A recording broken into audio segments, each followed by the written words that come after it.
هاي صاروخ نزل عندنا بالشغل. هاي البنيان، هاي هرتسلية قليلوت السينما سيتي. هاي الاشي فاكع هنا. هاي الباص رايح، سيارات كله رايح، كله الباص.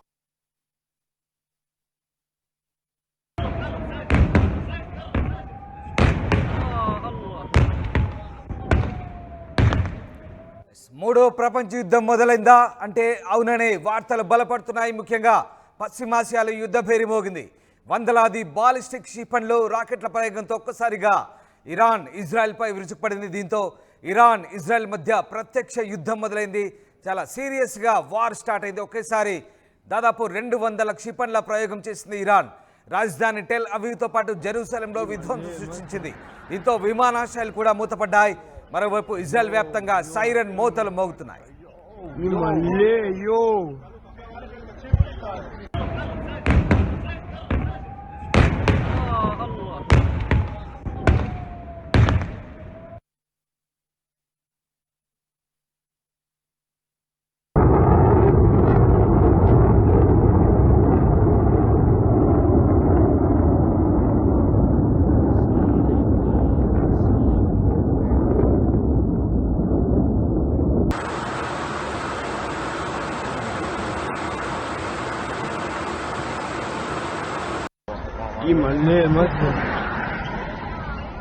هاي صاروخ نزل عندنا بالشغل. هاي البنيان، هاي هرتسلية قليلوت السينما سيتي. Israel పై Iran ప్రతీకార దాడులకు దిగింది. దీంతో బంకర్ల దిశగా జనం పరుగులు పెడుతున్నారు. నస్రల్లా మృతికి ప్రతీకారం అంటూ ఇజ్రాయెల్ ప్రకటించింది. ఇది ఆరంభం మాత్రమేనంటూ ప్రకటిస్తోంది ఇరాన్. హెజ్బుల్లాపై ప్రతీకారం కోసం భూతల దాడులు చేస్తామని ఇజ్రాయెల్ ప్రకటించిన కొన్ని గంటల్లోనే ఇరాన్ యుద్ధం మొదలుపెట్టింది. 12 నిమిషాల టైంలోనే ఇజ్రాయెల్ పైకి క్షిపణుల ప్రయోగం చేసింది. ఒక్కసారి మీరు ఆ దృశ్యాలు చూడొచ్చు. క్షిపణుల వర్షం కురిపిస్తోంది. దాదాపు 200 బాలిస్టిక్ క్షిపణులు ఇజ్రాయెల్ రాజధాని టెల్ అవీవ్తో పాటు జెరూసలంపై మిసైళ్ల దాడి కొనసాగింది. ముఖ్యంగా తమకు సరిహద్దు గ్రామాలైనటువంటి ఇజ్రాయెల్ భౌగోళిక ప్రాంతంపై ఇరాన్ విరుచుకుపడింది. వందల సంఖ్యలో బాలిస్టిక్ క్షిపణుల ప్రయోగం చేసింది.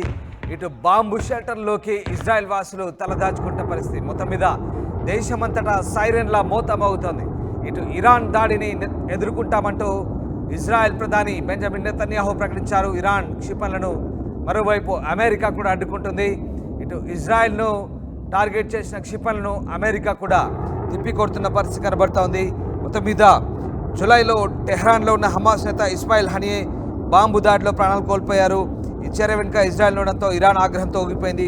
తమ దేశ అతిథిగా ఉన్న హనియే హత్యకు ప్రతీకారం ఉంటుందని అప్పట్లోనే హెచ్చరికలు జారీ చేసింది. తాజాగా ఇరాన్కు అత్యంత సన్నిహితుడైన లెబనాన్ చెందిన హెజ్బుల్లా అగ్రనేత నస్రుల్లాను ఇజ్రాయెల్ వైమానిక దాడిలో చంపేసింది. దీంతో ఇరాన్ ఆగ్రహం తారాస్థాయికి చేరింది. 2 రోజుల క్రితం యెమెన్లోని హౌతీల స్థావరాలపై టెల్ అవీవ్ భీకరమైన దాడి చేసింది. దీంతో హమాస్, హెజ్బుల్లా, హౌతీలు ఇరాన్కు అనుకూల వర్గాలు. వీరికి ఇరాన్ శిక్షణ ఇస్తుంది. వీటిపై దాడులు చేయడంతో స్పందనగా ఇరాన్ ప్రతి దాడులు చేసింది. మనం ఆ దృశ్యాలు చూడొచ్చు. ఇజ్రాయెల్ పౌరులు బంకర్లలో తలదాచుకుంటున్నారు. ముఖ్యంగా బంకర్లో జనం తలదాచుకుంటున్న దృశ్యాలు మనకు అక్కడ కనబడతా ఉన్నాయి. ఒక్కసారిగా ఇరాన్ ప్రతీకార దాడులకు దిగడంతో ఇజ్రాయెల్ పౌరులు, చిన్నపిల్లలు, మహిళలు, వృద్ధులు, అలాగే మొత్తం కుటుంబాలతో సహా అక్కడ బంకర్లలో, రోడ్లపై ఉన్నటువంటి బంకర్లలో జనం తలదాచుకుంటున్న దృశ్యాలు ప్రస్తుతం మనకు కనబడతా ఉన్నాయి. ఇజ్రాయెల్ వ్యాప్తంగా రాజధాని టెల్ అవీవ్తో పాటు జెరూసలేం ప్రాంతాల్లో ఈ పరిస్థితులు కనబడతా ఉన్నాయి. ముఖ్యంగా ఒక్కసారిగా ఊహించని రీతిలో ఇజ్రాయెల్ దాడులకు తెగబడుతుండడంతో, ఇరాన్ దాడులకు తెగబడుతుండడంతో ఇజ్రాయెల్లోని చాలా ప్రాంతాల్లో జనావాసాల్లో జనాలు సురక్షిత ప్రాంతాల్లోకి వెళ్తున్న దృశ్యాలు మనకు కనబడుతూ ఉన్నాయి. రాకెట్ లాంచర్ల ప్రయోగంతో ఒకసారిగా బంకర్లో వెళ్ళి తలదాచుకుంటే పరిస్థితి కనబడుతుంది. ఎస్, మనం చూస్తున్న దృశ్యాలు ఒకసారిగా ఇరాన్ మిసైల్ దాడితో ఎంత పెద్ద గొయ్యి ఏర్పడిందో మనకు చూడొచ్చు. ఒకసారి రాజధాని సమీపంలో టెల్ అవీవ్ ప్రాంతంలో ఏర్పడినటువంటి ఆ భారీ గొయ్యి ఇరాన్ జరిపిన మిసైళ్ల రాకెట్ల ఫలితం అక్కడ కనబడుతోంది మనకు. ఒక్కసారిగా జనావాస ప్రాంతాల్లోకి భారీ మిసైల్ ప్రయోగించడంతో ఎంతటి భారీ గొయ్యి ఏర్పడిందో మనకు చూడొచ్చు. అలాగే చాలా వాహనాలు దెబ్బతిన్నాయి, చాలా చోట్ల భారీగా ప్రాణ నష్టం కూడా జరిగినట్టు తెలుస్తుంది. ఒకసారి ఆ దృశ్యాలు చూడొచ్చు. మిసైళ్ల వర్షం కురుస్తోంది. వరుసగా వర్షం పడ్డట్టుగానే ఇరాన్ వైపు నుంచి మిసైళ్లు దూసుకొస్తున్నాయి ఇజ్రాయెల్ గగనతలంపై నుంచి. ఒకసారిగా ఇజ్రాయెల్ రాజధాని టెల్ అవీవ్తో పాటు మరొక హోలీ ప్లేస్ అయినటువంటి జెరూసలేంపై కూడా ముఖ్యంగా ఇరాన్ విరుచుకుపడుతోంది. ఒకసారిగా వర్షం కురిసినట్టుగా ఇరాన్ అప్రకటిత మిసైళ్ల వర్షం కురిపించింది. దీంతో ఇజ్రాయెల్లో అప్రమత్తత కొనసాగుతుంది. మరోవైపు గతంలో ఇరాన్ దాడులకు ప్రతిస్పందనగానే ఇజ్రాయెల్ దాడి చేసినట్టు తెలుస్తుంది. ముఖ్యంగా هاي البنيان هاي هرتسلية قليلوت السينما سيتي هاي الاشي فاكع هنا هاي الباص رايح سيارات كله رايح كله الباص فاكع كله قاعد الطريق تسكرت هنا هاي صاروخ نزل عنا بالشغل هاي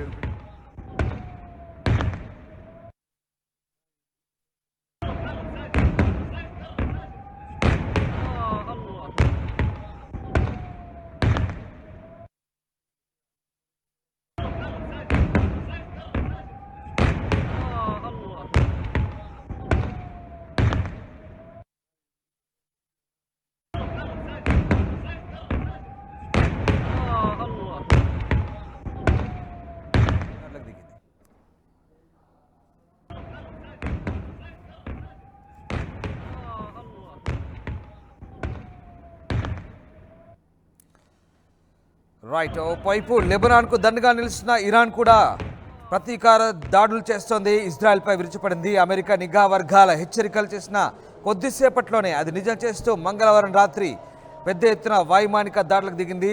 ఇజ్రాయెల్ రాజధాని టెల్ అవీవ్ లక్ష్యంగా భారీ సంఖ్యలో బాలిస్టిక్ క్షిపణులు ప్రయోగించింది. నిమిషాల వ్యవధిలోనే వందలాది మిసైళ్లు, రాకెట్లు దూసుకొచ్చాయి. దీంతో టెల్ అవీవ్తో పాటు సమీపంలోని జెరూసలేం ప్రాంతాల్లో ఒక్కసారిగా భారీ పేలుళ్లతో దద్దరిల్లాయి. భవనాలు నేలమట్టమయ్యాయి. ఇరాన్కు దండగా హెజ్బుల్లా కూడా టెల్ అవీవ్ పైకి మిసైల్ ప్రయోగించింది. దాడుల నేపథ్యంలో ఇజ్రాయెల్ దేశవ్యాప్తంగా విమానాశ్రయాలన్నింటినీ మూసివేసింది. ప్రజలందరినీ అప్రమత్తం చేసింది. బంకర్ సైరన్లు నిరంతరాయంగా మోగుతూనే ఉన్నాయి.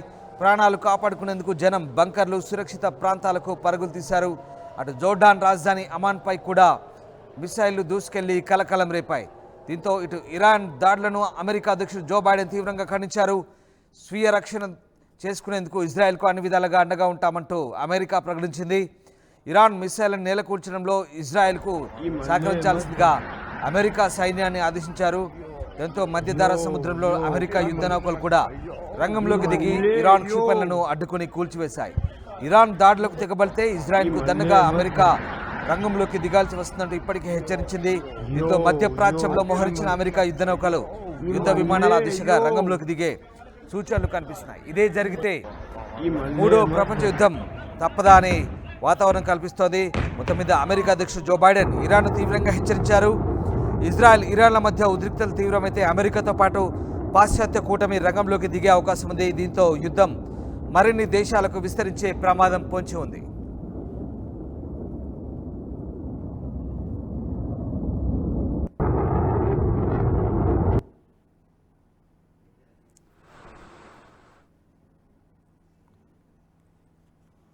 ఇజ్రాయెల్పై ఇరాన్ క్షిపణుల వర్షం కురిపించడంతో ఒక్కసారిగా ఇజ్రాయెల్ అలర్ట్ అయింది. ముఖ్యంగా టెహ్రాన్లో ఉన్న హమాస్ నేత ఇస్మాయిల్ హనియే బాంబు దాడిలో ప్రాణాలు కోల్పోవడం, మరోవైపు నస్రుల్లా హత్యకు ప్రతీకారంగానే ఇరాన్ ఈ దాడులకు చేస్తోంది. దీంతో వరుసగా ఇజ్రాయెల్ దాడులు చేసడంతో ప్రతీకారంగా ఇజ్రాయెల్పై ఇరాన్ డ్రోన్లు, క్షిపణులతో విరుచుకుపడింది. అమెరికా సాయంతో ఇజ్రాయెల్ కూడా దాడులను అడ్డుకుంటున్న పరిస్థితి కనబడుతోంది. మరోవైపు ఇరాన్పై తీవ్ర ఒత్తిడి పెరిగింది. ఇరాన్లో ఛాందాసవాదులు ప్రస్తుత అధ్యక్షుడిపై తీవ్ర స్థాయిలో ఒత్తిడి తెస్తున్నారు. ఇజ్రాయెల్పై ఎందుకు దాడులు చేయడంతో ఒత్తిడి పెరిగిన నేపథ్యంలో ఏకంగా ఇజ్రాయెల్పై ఇరాన్ దాడులతో విరుచుపడింది. ఇక మరోవైపు ఇజ్రాయెల్పై ఏకంగా అణుదాడి చేయాలంటూ ఇరాన్ అధ్యక్షుడిపై తీవ్రమైన ఒత్తిడి నేపథ్యంలో ప్రస్తుతం బాలిస్టిక్ క్షిపణులు ప్రయోగించారు. మరోవైపు పాశ్చాత్య నౌకలు వాణిజ్య పరంగా వినియోగించుకున్నటువంటి హర్మూజ్ జలసంధిని మూసివేయాలంటూ ఇరాన్లో పెద్ద ఎత్తున విమర్శలు వెల్లువెత్తున్నాయి. అధ్యక్షుడిపై భారీగా ఒత్తిడి పెరగడంతో ఒక్కసారిగా ఇరాన్ ఈ ప్రతీకార దాడులకు తెగబడింది. మరోవైపు అణుదాడి కూడా చేయాలంటూ చాలామంది ఇరాన్ వాసులు అధ్యక్షుడిపై ఒత్తిడి తెస్తున్నారు. మరికొంతమంది భిన్నాభిప్రాయాలు వ్యక్తమవుతున్నారు. ఒకవేళ అటు జలసంధిని మూసివేయడంతో పాటు అణుదాడికి పాల్పడితే ఇరాన్ భారీగా నష్టపోవాల్సి వస్తుంది, దౌత్యపరంగా కూడా నష్టాలు ఉంటాయంటూ ఇరాన్లో మరో వర్గం భావిస్తుంది. మొత్తం మీద ఒకసారిగా ఇరాన్ ఇజ్రాయెల్ దాడులతో అంతర్జాతీయంగా పరిణామాలు వేగంగా మారే అవకాశాలు కనిపిస్తూ ఉన్నాయి. మరోవైపు చమురు ధరలు కూడా పెరిగే అవకాశాలు కనిపిస్తూ ఉన్నాయి. ఇరాన్ ముఖ్యంగా చమురు క్షేత్రాలను అక్కడి నుంచి అంతర్జాతీయంగా చమురు వెళ్తోంది. పాశ్చాత్య దేశాలు కూడా ఇరాన్ వేదికగా ఉన్నటువంటి హర్మూజ్ జలసంధిని ఉపయోగించుకొని ఎక్కువగా అక్కడి నుంచి చమురును రవాణా చేసుకుంటా. ఈ నేపథ్యంలో ఒక్కసారిగా మళ్ళీ ఉద్రిక్త పరిస్థితులు నెలకొన్న నేపథ్యంలో ఏం జరగబోతుందనే వాతావరణం ప్రస్తుతం కనబడుతోంది. ఇటు ఇరాన్ ప్రతీకార దాడులతో ఒక్కసారిగా ఇజ్రాయెల్లో వాతావరణం మారిపోయింది. అమెరికా హెచ్చరించిన కొద్దిసేపట్లోనే అమెరికా మంగళవారం మధ్యాహ్నమే హెచ్చరించింది ఇజ్రాయెల్పై ప్రతీకార దాడులకు ఇరాన్ దిగబోతుందన్న హెచ్చరికల నేపథ్యంలోనే ఒక్కసారిగా రాత్రి ఇరాన్ విరుచుకుపడింది, ప్రతీకార దాడులకు దిగింది.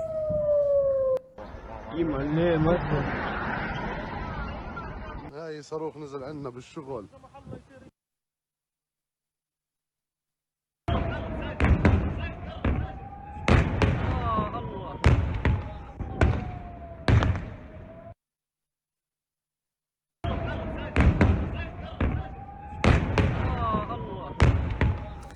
ఇజ్రాయెల్ లెబనాన్ సరిహద్దు ప్రాంతాలు కూడా బాంబుల మోత దద్దరిల్లిపోతున్నాయి. హిజ్బుల్లా మిలిటెంట్ల ఏరివేతే లక్ష్యంగా ఇజ్రాయెల్ సైన్యం చేస్తున్న దాడులు ఇంకా కొనసాగుతున్నాయి. మరోవైపు ప్రతీకార దాడులతో ఒక్కసారిగా దేశాల మధ్య యుద్ధం మరింత మొదలైంది. ఇది సీరియస్ వార్గా పరిణమించింది. ఇదే జరిగితే కనుక మరి ఇజ్రాయెల్కు మద్దతుగా పాశ్చాత్య దేశాలు రంగంలోకి దిగే అవకాశాలు కూడా లేకపోలేదు. దీంతో ఒక్కసారిగా మూడో ప్రపంచ యుద్ధానికి దారి తీయబోతున్న అనే పరిణామాలు కూడా కనిపిస్తున్నాయి.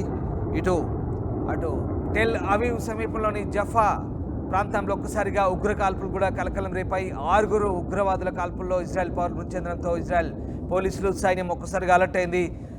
2 తీవ్రవాదుల్ని మట్టుబెట్టిన పరిస్థితి కనబడుతోంది. మరోవైపు ఇజ్రాయెల్ ప్రధాని బెంజమిన్ నెతన్యాహు తీవ్ర స్థాయిలో హెచ్చరికలు జారీ చేశారు. ఇజ్రాయెల్ ఐడిఎఫ్ కూడా హెచ్చరిస్తోంది. ఇరాన్, లెబనాన్ అలాగే మిగతా హెజ్బుల్లా మిలిటెంట్ గ్రూప్లను కూడా తీవ్రంగా హెచ్చరిస్తున్న పరిస్థితి. ఒక్కసారిగా తాము ఇక ప్రతీకార దాడులకు దిగితే పరిస్థితి దారుణంగా ఉంటుందంటూ హెచ్చరిస్తున్న పరిస్థితి. మూల్యం చెల్లించుకోక తప్పదంటూ ఇజ్రాయెల్ ప్రధాని బెంజమిన్ నెతన్యాహు హెచ్చరిస్తున్నారు.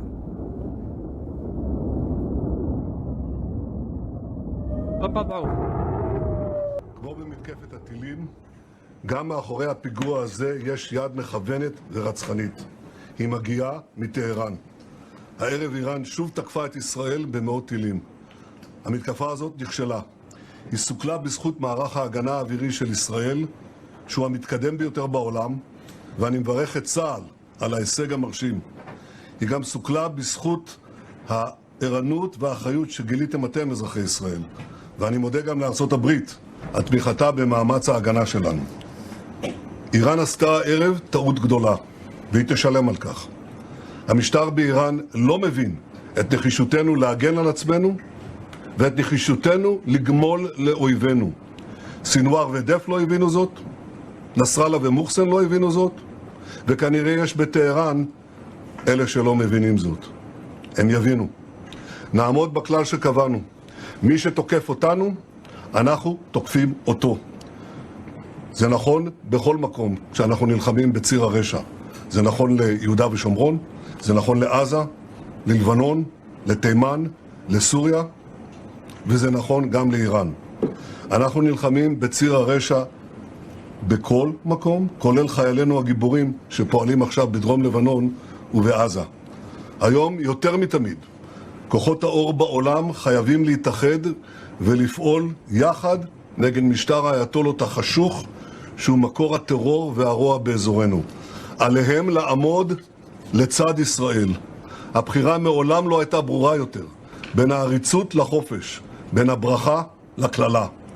בערב ראש השנה אני אומר לכם, אזרחי ישראל, ישראל בתנופה וציר הרשע בנסיגה. נעשה כל מה שצריך כדי להמשיך מגמה זו, להשיג את כל מטרות המלחמה, ובראשם החזרת כל חטופינו, ולהבטיח את קיומנו ועתידנו. هاي صاروخ نزل عنا بالشغل. هاي البنيان، هاي هرتسلية، قليلوت، السينما سيتي.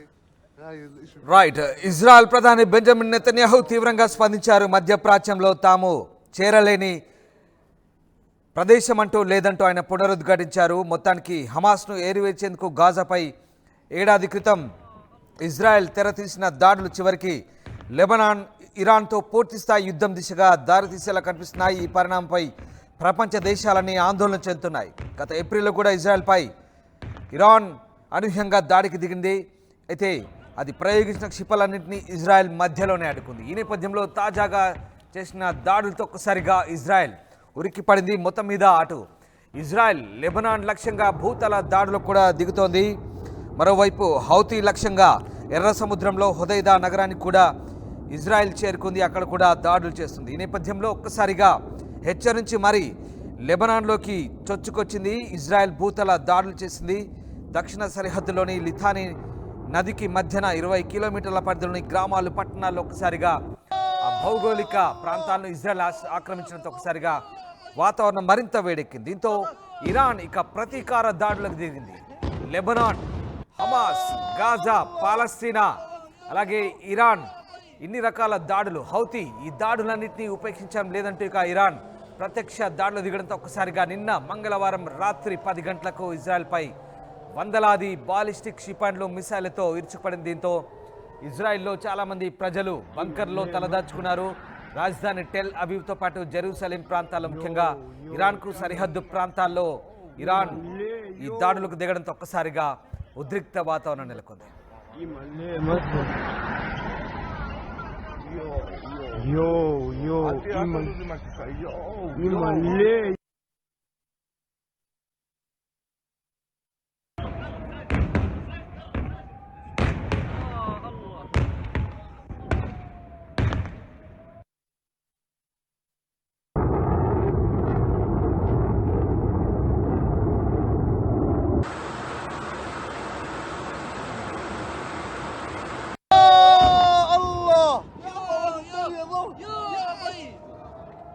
طرف